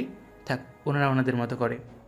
সকালে ফ্রেশ হয়ে বসে আছি, জান্নাত এখনও খাবার দিচ্ছে না, তাই কিচেনে এসে দেখি জান্নাত নাক চেপে এক পাশে দাঁড়িয়ে আছে। রান্না তো দূরের কথা, সে কোনো চুলার ধারে কাছেও যায়নি। আমি তার সামনে গিয়ে দাঁড়াতে জান্নাত অসহায় দৃষ্টিতে আমার দিকে তাকালো। কী ব্যাপার আমার মিষ্টি বউ, এখনও রান্না করেনি কেন? আমার অফিসে যেতে লেট হয়ে যাচ্ছে তো। আপনি এসব কি এনে রেখেছেন? গন্ধে আবার বমি আসছে। আরে এগুলো তো গরুর ভুঁড়ি, এসব কোনোদিনও খাওনি? ছি, গরুর ভুঁড়ি, তাই এত বাজে গন্ধ বের করছে। এসব কেউ রান্নাঘরে রাখে? বউ রান্না করার জন্য তো কিচেনেই রাখবো, তাই না? কি, এসব আপনি খাওয়ার জন্য এনেছেন? হ্যাঁ, গরুর ভুঁড়ি খেতে খুব টেস্ট। তুমি তাড়াতাড়ি রান্না করো, আজ আমার অফিসে যেতে লেট হয়ে যাবে। আমি এগুলো রান্না করতে পারবো না। কি পচা গন্ধ। ব্যাক। আমি জান্নাতের কাছে গিয়ে তার কোমরে হাত রেখে মুচকে এসে বললাম, আচ্ছা ঠিক আছে, তোমার রান্না করতে হবে না, তুমি এখানে চুপটি করে দাঁড়িয়ে থাকো, দেখো আমি কীভাবে রান্না করি। তারপর বুড়িগুলো ভালোভাবে ধুয়ে রান্না করছে, আর জান্নাত একটু পরপর নাক ছিটকাচ্ছে। রান্না শেষে প্লেটে খাবার নিয়ে জান্নাতের মুখের কাছে ধরতেই দূরে সরে গেল। ছি, আমি এসব গোবরওয়ালা বুড়ি খাবো না। জান, একটু খেয়ে তো দেখো, খুব ভালো লাগবে। আমিও আগে কোরবানির সময় মাংসের সাথে বুড়ি রাখলে সেখান থেকে দৌড়ে পালিয়ে যেতাম, কিন্তু একদিন এক দুঃসম্পর্কের নানির বাড়িতে গিয়ে না জেনে শুনে খেয়ে ফেলেছিলাম। তারপর থেকে গরুর বড়ি আমার ফেভারিট। তোমার ফেভারিট, তুমি খাও। জান্নাত প্লিজ একটু খাও না, ভালো না লাগলে খেতে হবে না। আচ্ছা ঠিক আছে, শুধু একবার, এরপর বললে কিন্তু খুব খারাপ হবে। আচ্ছা দাও চ্যালেঞ্জ, তুমি একবার বুড়ির স্বাদ পেলে আর ছাড়তেই চাইবে না। জান্নাত মুখ বেঞ্চে কেটে আমার কাছে এসে বসলো। আমি আবারও ভাত মেখে তার মুখের সামনে ধরতে সে হাত দিয়ে তার নাক দুটো চেপে ধরে মুখে নিতেই কিছুক্ষণ নাক মুখ কেচে তারপর মুচকি হাসলো। মনে হচ্ছে তার খুব ভালো লেগেছে। এই, এমন দুর্গন্ধযুক্ত ভুঁড়ি খেতে এত ভালো হয় কি করে? গোবর মাখা বড়ি আমার বউটার ভালো লেগেছে তাহলে। হুম। জান্নাতের সাথে দুষ্টুমি করতে করতে পুরো খাবারটা শেষ করলাম। তারপর অফিসে এসে কাজ করছি। বিকালে সিজন বললো জ্যাক একটা কাজের জন্য বাংলাদেশে আসছে। জ্যাকের নাম শুনে আমার মাথা পুরো গরম হয়ে গেল। আমি সিজনকে বললাম জ্যাক দেশে আসার পরই তুলে এনে মিরপুরে একটা বাঙ্গা বাড়িতে রাখতে। সালে লন্ডন থেকে লুক লাগিয়ে আমার সংসারে আগুন লাগায়। বিন দেশে ছিলাম তো কিছু বলেনি, বাট এটা আমার দেশ। জ্যাক দেখ তুই তোর কি হাল করি। শাওন, আমার কিছু লোক জ্যাককে ভাঙা বাড়িতে তুলে এনেছে। আয়, আজ ওর খেলা শেষ করে দেই। না, একেবারে শেষ করলে চলবে না, বাট ওকে এমন মার মারবো যেন আমার নাম শুনলেই সেই মারগুলোর কথা ওর মনে পড়ে। বাসের জান্নাতকে কল দিয়ে বলে দিলাম আজ থেকে কিছুটা লেট হবে। আমি সেটা অন্য কেউ আসলে সেজন্য বাসায় থেকে না বের হয়। তারপর জ্যাকের সামনে এসে দাঁড়ালাম। কিরে শালা, লন্ডনে তো কিছু করিনি বলে আমার জান্নাতকে আজে বাজে ছবি দেখিয়ে আমার সংসারে আগুন লাগাবি? এটা আমার দেশ, এখন কিছু করে দেখা। শাওন, তুই সেই ইউনিভার্সিটি থেকে আমার সব কাজে বাধা দিয়ে আসছিস। এখনো সময় আছে, আমাকে ছেড়ে দে, তাহলে আমি তোর কোনো ক্ষতি করব না। জ্যাকের কথা শুনে আমি হাসছি, আর ওদিকে সিজন রেগে গিয়ে জ্যাকের হাতে খুব জোরে রডের বাড়ি মারে। আরে ভাই থাম, আগে হাত পা বাংলা চলবে। প্রথমে অতিথিকে ভালো মতো আপ্যায়ন করে নে, তারপর সব হবে। তোকে ভালোই ভালোই বলছি, আমাকে ছেড়ে দে। খোঁজ নিয়ে দেখ, আমার লোকেরা তোর বাসায় পৌঁছে গেছে। সিজন দেখ, আমাদের দেশে এসে আমাদের ভয় দেখাচ্ছে। তোর লোকেরা আমার বাসায় গিয়ে আঙ্গুল চুষবে, তারপর জেলে চলে যাবে। তোর কি মনে হয় আমি জান্নাতকে একা বাসায় রেখে এসেছি? কেউ এই গাধার মাথায় রডের বাড়ি মার। তার মানে তুই কি বলতে চাইছিস, তোর বউ বাসায় নেই? না নেই, সে আমার সাথে আছে। এবার সিজান তোর যা ইচ্ছা করতে পারিস, দেখিস একেবারে মেরে দিস না। আমার পারমিশন পেয়ে সিজান ইচ্ছা মতো জায়গায় হাড্ডি ভাঙছে। কিছু হাড্ডি ভাঙ্গা হলে ওকে পার্সেলগুলো লন্ডনের ফ্লাইটে উঠিয়ে দিয়ে আসলাম। এই অনেক রাত হয়েছে, চলো না, আমার খুব ঘুম পাচ্ছে। তুমি চাইলে আমার কাঁধে মাথা রেখে ঘুমিয়ে যেতে পারো, আমি বললাম। সাথে সাথে জান্নাত সে আমার কাঁধে মাথা রাখলো। কিছুক্ষণের মধ্যে পাগলাটা ঘুমিয়ে পড়লো। বাসায় এসে জান্নাতকে কোলে নিয়ে রুমে এসে খাটে শুয়ে দিয়ে ফ্রেশ হতে যাব, এমন সময় জান্নাত আমার শার্ট টেনে ধরে উপরে ফেলে দিল। এই দুষ্টু বউ, এখনো ঘুমাওনি? বিয়ের পর তোমাকে জড়িয়ে না ধরে ঘুমিয়েছি কখনো? তাই? তাহলে কিছুদিন আগেই আমাকে বল বুঝে দূরে চলে গেছিলে, তখন কীভাবে ঘুমিয়েছ? তোমাকে কে বললো আমি ঘুমিয়েছি? ওই দিনগুলো আমার খুব কষ্ট কেটেছে, সারা রাত তোমার জন্য কান্না করতাম। এই পাগলি, এখন কাঁদছো কেন? আমি তো আছি তোমার খুব কাছাকাছি, হলেও তো পারে আরোহী মামনি। এই আরোহী মামুনিটা আবার কে? আমাদের ভবিষ্যৎ রাজকন্যা। কথাটা বলে জান্নাতের গালে চুমু এঁকে দিয়ে ওয়াশরুমে এসে ফ্রেশ হয়ে নিলাম। কিছুক্ষণ পর রুমে এসে দেখি জান্নাত ড্রেস চেঞ্জ করছে। আমাকে দেখে লজ্জায় তার মুখটা লাল হয়ে গেল। আই, আপনি একটু বাইরে যান না প্লিজ, আমি একটু ড্রেস চেঞ্জ করছি। এত লজ্জা পাচ্ছ কেন? আমি তো তোমার হাজব্যান্ড। আচ্ছা ঠিক আছে, আমি অন্যদিকে ফিরছি। আমি অন্যদিকে ফিরতে জান্নাত দ্রুত ড্রেসগুলো পরে নিল। তার ড্রেস পরা হয়ে গেলে আমি জান্নাতকে নিয়ে আয়নার সামনে দাঁড় করিয়ে পেছন থেকে জড়িয়ে ধরলাম। লাইটের হালকা আলো জান্নাতকে খুব বেশি সুন্দর লাগছে। জান্নাতের গাড়ি আলতো করে ঠোঁট ছোঁয়াতেই তার শরীর হালকা কেঁপে উঠল। তারপর জান্নাত আমার দিকে ফিরে আমার গালে একটা চুমু দিল। আমি তাকে নিয়ে বিছানায় শুয়ে দিলাম। তারপর বাকিটা ইতিহাস। আজ কিছুদিন হলো লক্ষ্য করছি জান্নাত মাঝে মধ্যেই বমি করছে। তা জান্নাতকে ডক্টরের কাছে নিয়ে এলাম। ডক্টর সব কিছু ভালোভাবে টেস্ট করে বললেন জান্নাত মা হতে চলেছে। আমার এখন জান্নাতকে নিয়ে খুব টেনশন হচ্ছে। বাসায় কেউ নেই, কে তার দেখাশোনা করবে? কাজের মেয়েদেরও বিশ্বাস নেই। তাই জান্নাতের আম্মুকে ডেকে নিলাম। এভাবে প্রায় 3 মাস কাটার পর হঠাৎ করেই আব্বু আম্মু আমাদের বাসায় আসলো। তখন আব্বু বলল, শাওন, তুমি আমাদের ক্ষমা করে দাও। তোমার আম্মু নিজের ভুল বুঝতে পেরেছেন।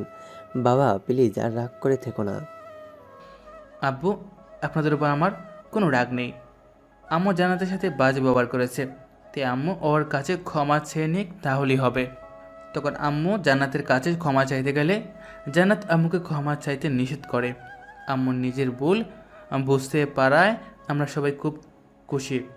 এরই মাঝেই জান্নাতের আম্মু বলল, শাওন বাবা, তোমার আব্বু আম্মু যখন সব কিছু মেনে নিয়েছেন, তাহলে আমি বাড়িতে ফিরে যাই। ফারহান বলছে ও আর পড়বে না, তাই ফারহান একটা চাকরি নিলে ওকেও বিয়ে করাবো।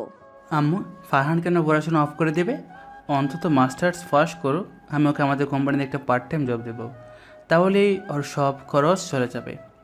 হ্যাঁ আম্মু, ফারহান মাস্টার্স পাস করুক, আর আর তো মাত্র 1 বছর লাগবে।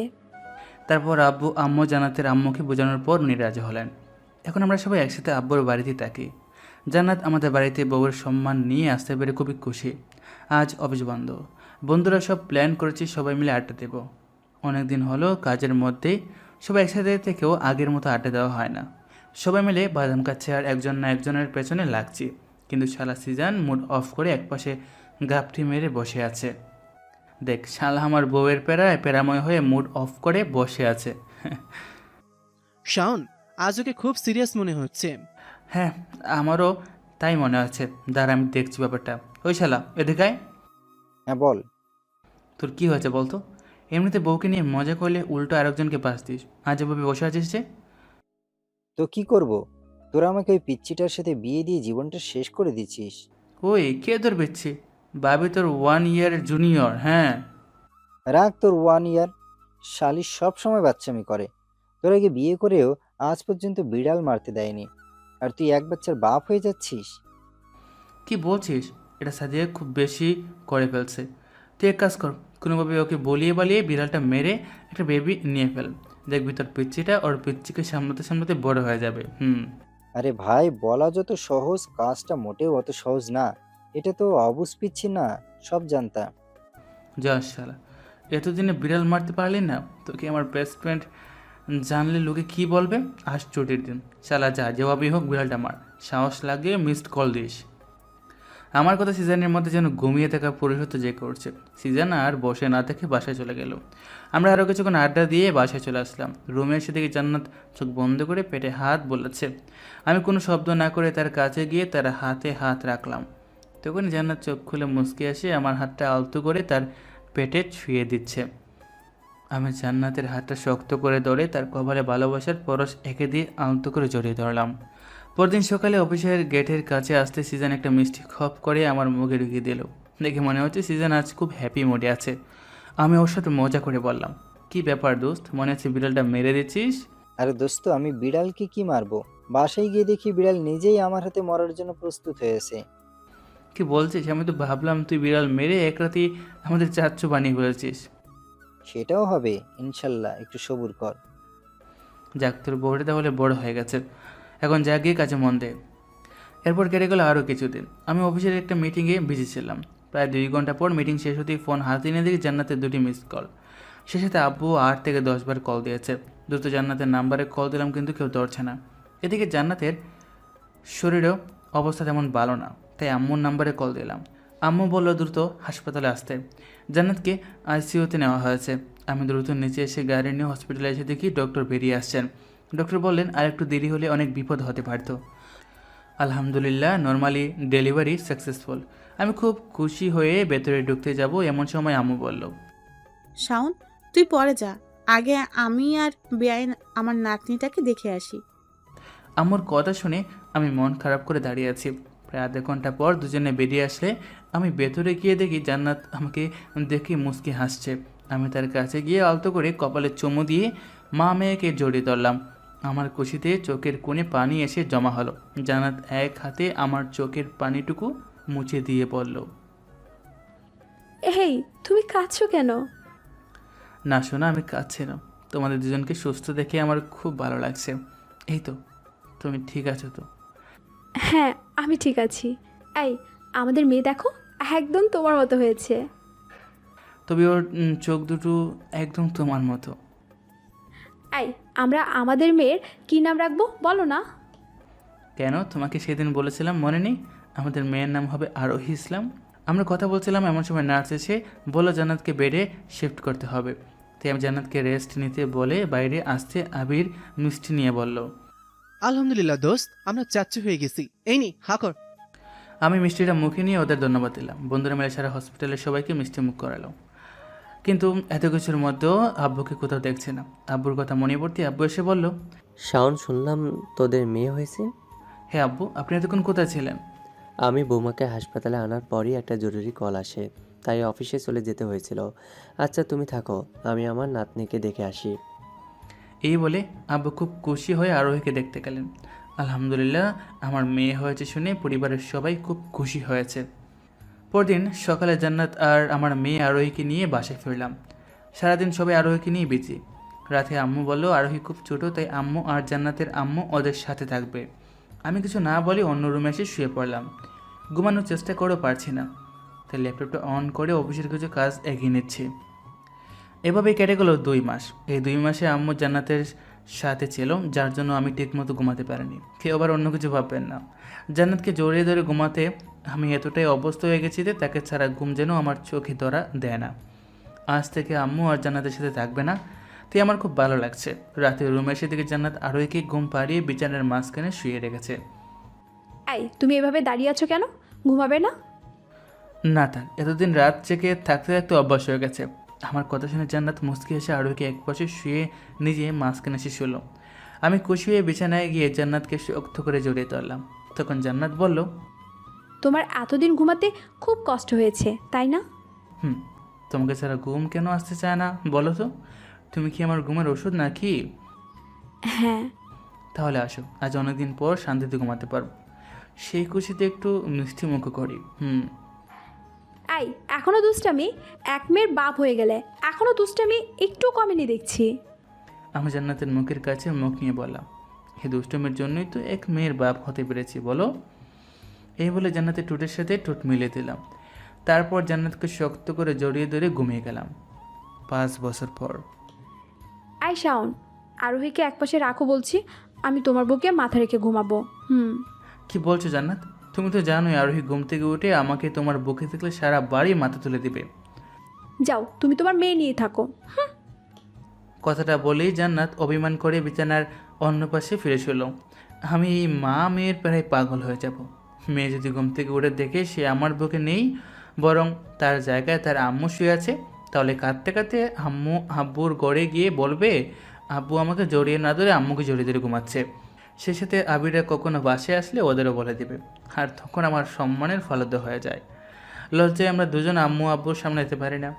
অফিসে গেলে বন্ধুরা জ্বালিয়ে মারে। আম্মু সবটা বুঝতে পেরে আরোহীকে নিজের কাছে রাখতে চাইলেও সে বলে আব্বুর বুকে না ঘুমালে নাকি তার ঘুম হয় না। আরোহীর ঘুমের জন্য আমাদের দুজনকে রাত জেগে কাটাতে হয়। তা যা হওয়ার হবে। আরোহীকে একপাশে শুয়ে আমার জানটার কাছে গিয়ে জড়িয়ে ধরতে অভিমান করে সরিয়ে দিল। আমি আবারও জড়িয়ে ধরতে পাশ ফিরে আমাকে শক্ত করে জড়িয়ে ধরল। আয় শাওন, আরোহীর একটা কিছু ব্যবস্থা করো না। এভাবে আর কতদিন সবার সামনে লজ্জা পেতে হবে? তুমি মা হয়ে মেয়েকে দূরে রাখতে চাইছো? তাহলে কি করব বলো? আমাদের মধ্যে যা কিছু দেখে সব কিছু সবাইকে গিয়ে বলে দেয়। সবাই কি ভাববে বলো তো? সবাই ভাবে শাওন তার বউকে খুব বেশি ভালোবাসে। শাওন, আমি কিন্তু সিরিয়াস। তুমি আমাকে সত্যি খুব ভালোবাসো, তাই বলে কি আরোহী সবাইকে বলে বেড়াবে? জান্নাত এমন করে না, আর হয়তো খুব ছোট। আচ্ছা যাও, এসব নিয়ে পরে ভাবা যাবে। এখন সব ছেড়ে কাছে আসো তো। আর ওর জন্য একটা ছোট্ট ভাই আনতে হবে তো, তাই না? আমাদের মেয়েটা খুব ভাই ভাই করে। জান্নাত খুব লজ্জা পেয়ে আমাকে শক্ত করে জড়িয়ে তোলো। আমি জান্নাতের গায়ের চুলগুলো সরিয়ে তার গায়ে নাক গসতে লাগলাম। জান্নাতও আমার পিঠ খামচে ধরে শক্ত করে জড়িয়ে ধরে আছে। আমি জান্নাতের উপর উঠে তার সারা মুখে কিস করছি। এতে জান্নাত ধীরে ধীরে নিজের কন্ট্রোল হারিয়ে ফেলছে। তারপর আবারও ইতিহাস। পরদিন সকালে আরোহী গিয়ে তার দাদি মানে আমার আম্মুকে বলছে আজকেও আব্বু আম্মুকে জড়িয়ে ধরে ঘুমাচ্ছে। আমি আর আব্বুর বুকে ঘুমাবোই না? এই বলে আরোহী আম্মুর কোলে উঠে গেল। আরোহী আমার প্রতি এমন অভিমান দেখে আম্মু মুখ টিপে হাসছে। এদিকে আমি আর জান্নাত নিচে আসার সময় আরোহীকে আম্মুর কাছে যেতে দেখিয়ে দাঁড়িয়ে গেলাম। জান্নাত যেই শুনেছে আরোহী আর আমাদের সাথে ঘুমাবে না, তখনই আলতো করে আমার গালে হাত বুলিয়ে দিল। তাকে দেখে আজ খুব খুশি মনে হচ্ছে। আমি আজ প্রথম দেখছি কোনো মা তার মেয়ে তার সাথে ঘুমাবে না বলে এত খুশি হচ্ছে। যদিও আল্লাহ চাইলে আরোহীর এই সিদ্ধান্ত তাকে খুব শীঘ্রই একটা ভাই এনে দিতে পারবে। মান অভিমান দুষ্টুমি আর খুনসুটির মধ্যেই খুব সুখে শান্তিতে কেটে যাচ্ছে আমাদের জীবন।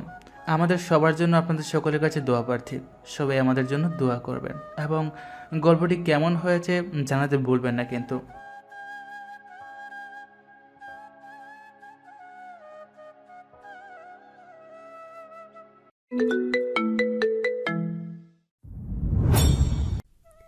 অহনা ভার্সিটিতে ক্লাসের সিনিয়র ক্রাশ, দেখতে মাশাল্লাহ, কিন্তু অহনা কোনো ছেলেকেই পাত্তা দেয় না। একদিন রিহান এসে অহনাকে প্রপোজ করে বসে, কিন্তু সেদিন দেখলাম অহনার রাগটা কেমন। রিহানের মুখের অবস্থা খুব খারাপ হয়ে গিয়েছিল জ্বর খেয়ে। কিন্তু এদিকে সানিও অহনার সাথে রিলেশনে যেতে চায়, কিন্তু সানির ক্যারেক্টার খুব খারাপ। ভার্সিটিতে নতুন কোনো মেয়ে আসলে সেটার সাথে রিহান রিলেশন করবে, সেটা বড়লোক কিংবা গরিব তা সানি দেখে না। কিন্তু এইদিকে হাবাগোবা ছেলে রবি তেমন কারোর সাথে মেশে না, সবসময় একা থাকতে চায়।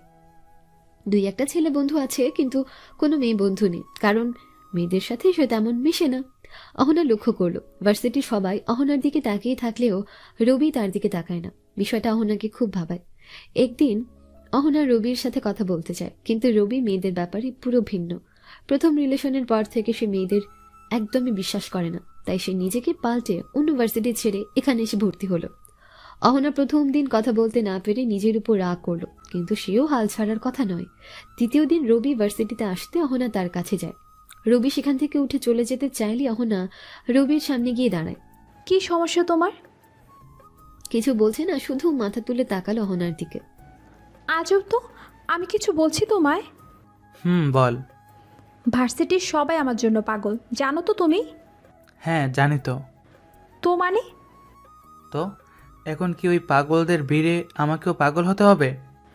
আমি বলিনি পাগল হতে হবে, কিন্তু একটু কথা তো বলতে পারো।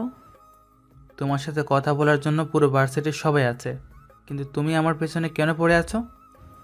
কারণ যারা আমার পিছনে পড়ে আছে সবার ক্যারেক্টার খারাপ।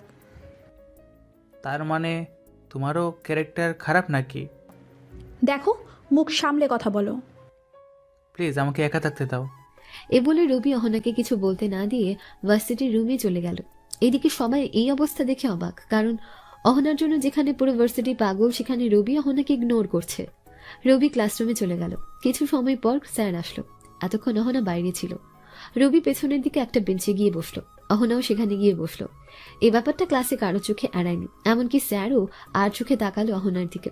ভার্সিটির সবাই তো অহনা আর রবির দিকে ফিরে ফিরে তাকাচ্ছে, কিন্তু রবির সেদিকে কোনো লক্ষ্য করার সময়ও নেই। স্যার কি বলছে তা মনোযোগ দিয়ে শুনছে। ক্লাস শেষ হতে রবি তাড়াতাড়ি চলে গেল বাইরে, যাতে অহনা তাকে ডিস্টার্ব না করতে পারে। কিন্তু সেও তো কম নয়, এত সহজেই হাল ছাড়বে তা কিন্তু না। অহনা রবির পেছন পেছন যেতে লাগলো। বিষয়টা বুঝতে পেরে রবিও তাড়াতাড়ি হাঁটতে লাগলো, কিন্তু অহনা পেছন থেকে ডাকছে। পরে বিষয়টা নিয়ে তাকেও ঝামেলায় পড়তে হতে পারে ভেবে থেমে গেল। রবি গিয়ে একটা গাছের নিচে বসলো, অহনাও গিয়ে সেখানে গিয়ে বসলো। কি সমস্যা আপনার বলেন তো? তুমি আমাকে অ্যাভয়েড করছো কেন? গায়ে পড়ার স্বভাব কেন আপনার? গায়ে সবার জন্য পড়া যায় না, আমি তোমাকে পছন্দ করি। কি আমাকে? আমার মতো হাবা গোবা ছেলেকে? আমার মনে হয় এটা তোমার মায়া, পরে ঠিক হয়ে যাবে। এই বলে রবি অন্যদিকে তাকিয়ে রইল, কিন্তু অহনা রবির আরো পাশে গিয়ে বসলো, যা রবির বিরক্ত লাগছে। এখন অহনাকে কিছু বললেও ঝামেলা। না, এটা মায়া নয়, হয়তো আমি তোমাকে ভালোবাসি। ভালোবাসা? কি হলো, হাসছো কেন? আমার না এই শব্দ থেকে বিশ্বাস উঠে গেছে। কেন বিশ্বাস উঠে গেছে? কি এমন হলো? শুনবে তাহলে? হ্যাঁ বলো, শুনবো। শুনতে গেলে বিকাল হয়ে যাবে, কিন্তু আমার বলা শেষ হবে না। তাও শুনবো, বলো প্লিজ। তাহলে শোনো। কলেজের প্রথম দিন একটা মেয়েকে দেখে আমার ভালো লেগে যায়। আমি মেয়েটাকে প্রপোজ করি। মেয়েটা অনাকাঙ্ক্ষিতভাবে রাজি হয়ে যায়। আমি মনে করেছিলাম আমাকে রিজেক্ট করবে, দু একটা চড় মারবে, কিন্তু এমনটা হলো না। সে আমার প্রপোজালে রাজি হয়ে যাওয়াতে কলেজের সবাই অবাক হয়ে গেছিল, কারণ তার পিছনেও অনেক ছেলে ঘুরতো, যেমন আজকে তোমার পেছনে ঘুরছে। তারপর কি হলো? তারপর ওর সাথে আমার ভালোই রিলেশন চলছিল। কী জনের নাম ছিল, হ্যাঁ মনে পড়লো, নাসিফা ওর সব থেকে ভালো ফ্রেন্ড ছিল। হঠাৎ একদিন সে আমাকে বলল, রিহি মানে আমার গার্লফ্রেন্ড ভালো মেয়ে না, ছেলেদের সাথে টাইম পাস করাই ওর কাজ। আর যদি সে বড় লোক হয় তো কথাই নেই, ঘোরাঘুরি শপিং করা এসব করে সে বড় লোকের ছেলেদের সাথে মিশে ওদের থেকে টাকা নেয়। কিন্তু জানো অহনা, আমি না সেদিন নাসিফার কথাগুলো বিশ্বাস করতে পারিনি। তারপর কি হলো বলো না। তারপর আমাদের রিলেশন দীর্ঘ 2 বছর হতে চলল, আর মাসখানেক হলে 2 বছর। জানো আমি রিহিকে খুব ভালোবাসতাম। একদিন রিহি এসে বলল তার বিয়ে ঠিক হয়ে গেছে, তাও তার নাকি এক কাজিনের সাথে। এটা নাকি ছোটো থেকে ওর বাবা ঠিক করেছিল। কিন্তু রিহি নাকি এসব বিষয় জানতো না। আমি সেদিন রিহিকে অনেক বোঝালাম আমি তাকে অনেক ভালোবাসি, কিন্তু সেদিন রিহি আমাকে ফিরিয়ে দেয়। কয়েকদিন পর আমার ইন্টারমিডিয়েট এক্সাম। পড়াশোনা ঠিকমতো করতে পারছি না পারছি নিজেকে ধরে রাখতে। কলেজে যাওয়া বন্ধ করে দিলাম। প্রায় 15 দিন আমি কলেজে যাইনি। অনেক কিছু হয়ে গেল এই 15 দিনে আমার সাথে। আমার কলেজের বন্ধু রাশেদ না থাকলে হয়তো আমি আজ তোমার সাথে বসে কথা বলতে পারতাম না।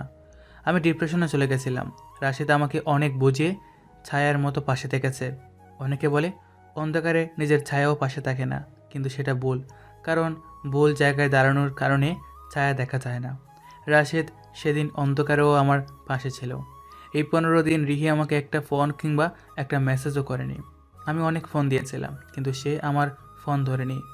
ভাবলাম নিজেকে এই পৃথিবীর সংযোগ থেকে বিচ্ছিন্ন করে দেব, কিন্তু রাশেদ তা করতে দেয়নি। 15 দিন পর কলেজে গিয়ে দেখি সবাই স্বাভাবিক আছে। রিহি অন্য একটা ছেলের সাথে হাত ধরে হাঁটতেছে। ব্যাপারটা আমার একদমই ভালো লাগেনি, কারণ আমি কখনো এভাবে সবার সামনে রিহির হাত ধরে কখনো হাঁটিনি। এতটুকু বলে একটা দীর্ঘশ্বাস ছাড়ল রবি। পাশে বসে থাকা অহনা রবির কথাই যেন ডুবে গেছে, এক নজর তার দিকে তাকিয়ে আছে। অহনার মনটা খারাপ, তা মুখ দেখে বোঝা যাচ্ছে। রবি আবারও বলা শুরু করলো, সেদিন আমি নিজেকে ঠিক রাখতে পারছিলাম না। তাও সেদিন ইম্পর্ট্যান্ট ক্লাস ছিল, আর এক্সামের ব্যাপারেও স্যার কিছু নির্দেশ দেওয়ার কথা ছিল, তাই গেলাম। চারপাশে না থেকে সোজা ক্লাসরুমে গিয়ে পেছনে করে একটা বেঞ্চে বসে পড়লাম। সাথে রাশেদও ছিল। স্যার নির্দেশনা দিয়ে চলে যাওয়ার সময় আমায় অফিসে ডাকলো। আমাদের রিলেশনের ব্যাপারে স্যারেরা সহ সব স্টুডেন্টরা জানতো। স্যার ক্লাসরুম থেকে চলে গেলে আমি রিহির দিকে একবার ভালো করে তাকাই। কি ছলনাময়ী মুখ, তা আমি আগে বুঝতে পারিনি। আমি অফিস রুমে গেলে স্যার আমাকে বসতে বলে, পিয়ন চাচাকে 2টা চা দিতে বলে। আমি না খেতে চাইলেও স্যার দ্বিতীয়বার বলায় খেতে হলো। স্যার আমাকে রিহির ব্যাপারটা নিয়ে বলা শুরু করলো। আমি জানি তুমি খুব ভালো স্টুডেন্ট। তুমি প্রায় 15 দিন ক্লাস করনি, আর কেন করনি তাও আমরা ভালো করে জানি। তোমাকে নাফিসা আগে সতর্ক করেছিল রিহির ব্যাপারে, কিন্তু তুমি তার কথা শোনোনি। নিজের মতো করে রিহিকে বিশ্বাস করে গেছো। কিন্তু দেখলে তো শেষে কি হলো? স্যার, শেষটা আমার হলো। না, শেষ তোমার হয়নি। শেষ তো তোমার হওয়ার কথা নয়। এখন যে সময়টা আছে, এই সময় তুমি মন দিয়ে পড়াশোনা করো, তাহলে আমরা তোমার থেকে ভালো কিছু আশা করি। কারণ তুমি আমাদের কলেজের ফার্স্ট বয়, আর তোমার কাছে আমরা শুধু A+ আশা করি না, সাথে তোমাকে দিয়ে আরও কয়েকটা A+ আশা করি। তুমি এখন থেকে মন দিয়ে পড়াশোনা করো। জি স্যার, দোয়া করবেন। রিহি কখনো তোমাকে নিজের করে চায়নি, শুধু তোমার থেকে নোট নিতে তোমার সাথে এমনটা করলো। আর শোনো, তুমি নাফিজার সাথে কথা বলে রিহির ব্যাপারে জেনে নাও। জি স্যার, দোয়া করবেন। তারপর অফিস থেকে চলে এসে নাসিবার কাছে গেলাম। সে আমাকে দেখেই দৌড়ে এলো আর বলল, তোকে আগেই বলেছিলাম মেয়েটা সুবিধা নয়। ছেলেদের সাথে টাইম পাস করা আর তাদের টাকায় শপিং করে বেড়ানো ওটা ওর কাজ, কিন্তু তুই আমার কথা শুনিসনি। সরি রে, আমি সেদিন তোর কথা বুঝতে পারিনি।